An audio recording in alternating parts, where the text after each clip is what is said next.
So this is Crabtree Mine in Mitchell County, North Carolina. We're looking for emeralds. I'll show you a really cool picture of the adit, which is probably right under that big sliding rock right there. They flooded the mine for safety reasons. But it's a beautiful spot to relax, maybe find an emerald, and find some gems and minerals. What we're looking for today are real small emeralds in the matrix. You can see that little green hue. That's the first one I've picked off the surface today. The black is tourmaline, the white is quartz. Just imagine what lies beneath. And here's the picture of the famous Ledford family coming out of the old Crabtree adit. It's pretty cool to think what lies below that water. There's lots of strategies here.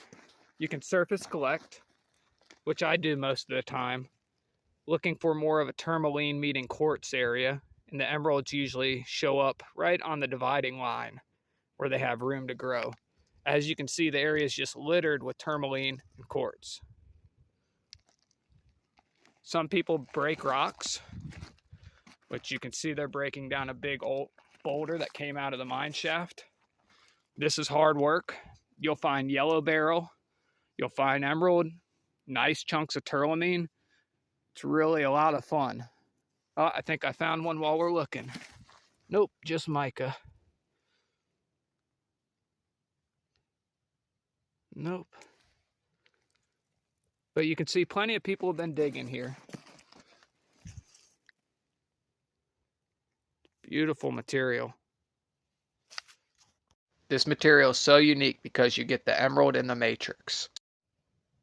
Still some old mining equipment left around. Check that beast out.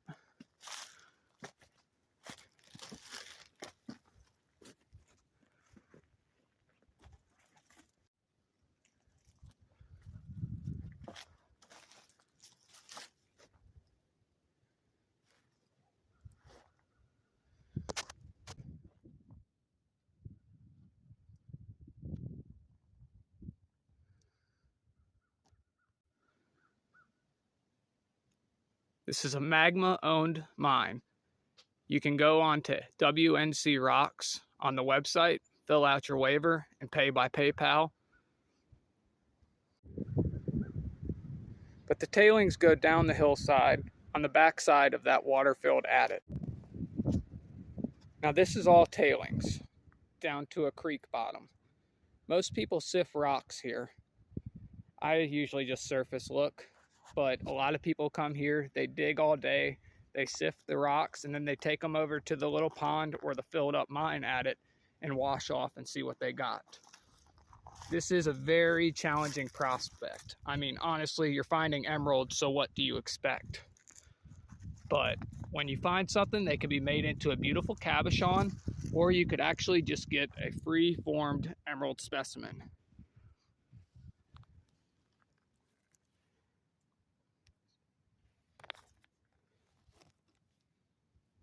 It's like a tourmaline explosion out here. All right, let's go find some green. Beautiful day in western North Carolina. Check out that Carolina blue sky. What a spot to relax and enjoy the day. This is one of those spots where you're not going to always find an emerald, but when you do, it's really rewarding.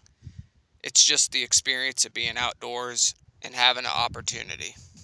Tailings on the left and the right. Even in the woods over here to your right. They're more of a mica schist over that way. A lot harder to see because they're covered in that biotite mica.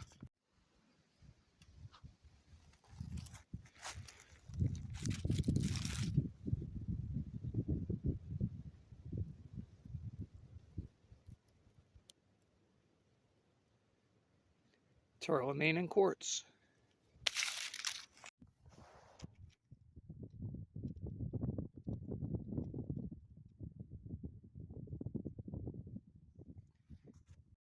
And over the years, the emeralds have weathered out of the biotite. So that's why screening is a very good way to find some. Here's a small example.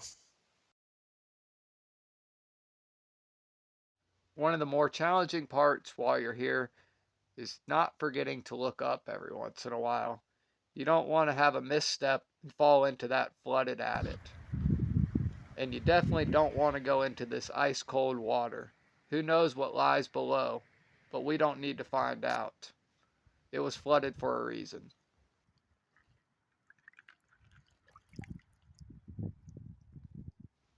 Thought I saw some green on this rock. I think it's just my eyes playing tricks on me. This is a good one to take home and crack and see if you can extract something.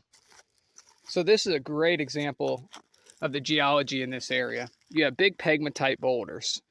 You have lines of turlamine crystallized within the pegmatite, which is a makeup of a bunch of small minerals.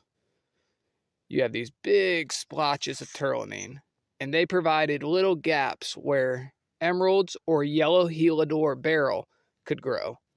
I don't see any on this huge specimen, but it's great to be able to see the geology of how things are working here.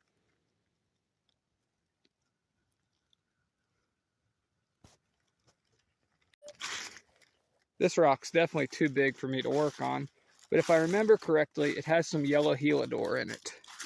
See if I can spot a few.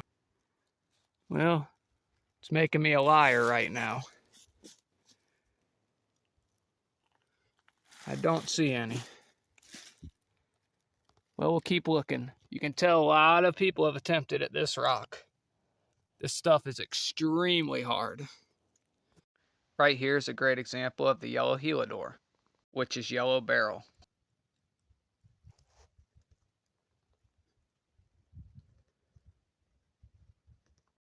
I found these two chunks while surface collecting. Look at how the yellow helidor turns into emerald. Check out the size of that turlamine crystal. About the size of a quarter. See if I can find any helidor on this one. People have been working. See how that runs all the way down in just lines.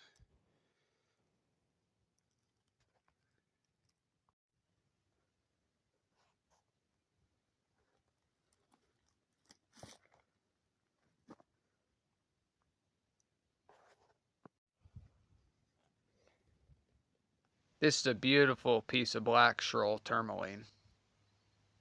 I'll take that home for sure. Too bad that's not a chunk of emerald. Again, this is definitely not a place where you're going to take home a bucket of emeralds. So definitely enjoy the tourmaline that you find and just enjoy yourself while you're here. It's like buying a scratch off ticket. You never know what you're going to uncover, but this is a healthy, positive outdoor experience. It's a cool piece of tourmaline.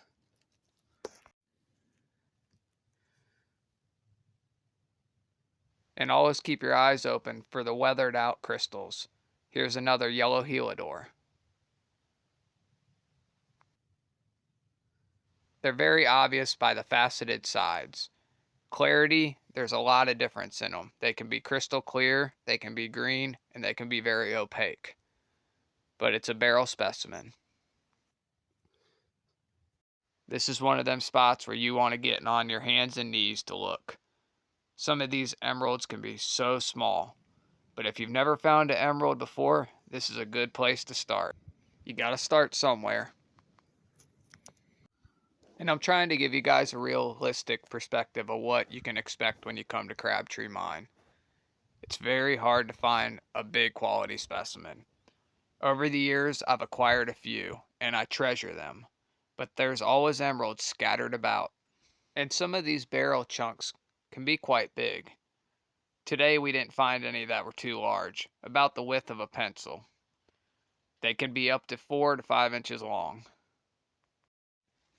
And as they grow in length, they grow in width, so you never know what the possibility is. But don't rush out of this place. Take your time and enjoy it. Even on your way out, check out the view to your left. Beautiful view of Roan Mountain. Here's a few specimens I've collected myself over the years at Crabtree Mine. I really hope you get the opportunity to check out this place. It's a great place to start. It can be easy mining from just getting on your hands and knees looking for beautiful specimens to a hard, cracking rock, digging a deep hole, and sifting it all. It's whatever you want to put into it, but the reward is there, and it's open to the public for you to enjoy. Like always, thank you for watching. I got some new content coming your way, and good luck to all you rockhounds out there.